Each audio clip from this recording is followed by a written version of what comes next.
नमस्कार मंडळी, चला तर पारंपरिक असा पदार्थ आज आपण बनवत आहोत म्हणजे उकडपोळी. उकडपोळी बनवण्यासाठी तांदळाचं पीठ घेतलेलं आहे. उकड बनवण्यासाठी जेवढं पीठ तेवढंच पाणी घालून घेतलं. त्यामध्ये 2 चमचे पोहे खायचं तूप घातलं, चवीपुरतं मीठ घातलं. 10 मिनिटं झाकण ठेवून गॅस बंद करून तसंच झाकून ठेवलं. 10 मिनिटानंतर अशा पद्धतीने एका ताटामध्ये घ्यायचा. हाताला गरम लागल्यास एखाद्या भांड्याच्या सहाय्याने त्याला पूर्णतः मॅश करून घ्यायचं. नंतर हाताने मस्त असा गोळा मळून घ्यायचा. हाताला थंड पाणी लावत सॉफ्ट गोळा मळून घ्यायचा. अशा पद्धतीने कणकीचा गोळा एक आणि तो गोळा एक घ्यायचा. यामध्ये उकड भरायची. उकडीची पोळी जी आहे ते अशा पद्धतीने हातावरती अगोदर गोळा तयार करायचा म्हणजे सगळीकडे उकड पसरले जाते. अशा पद्धतीने लाटून घ्यायची. खूप पातळ पोळी लाटायची नाही, थोडीशी जाडसर ठेवायची.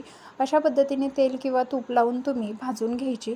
चविष्ट अप्रतिम अशी पौष्टिक उकडीची पोळी तयार झालेली आहे. जर तुम्हाला व्हिडिओ आवडला असेल तर लाईक, शेअर, सबस्क्राईब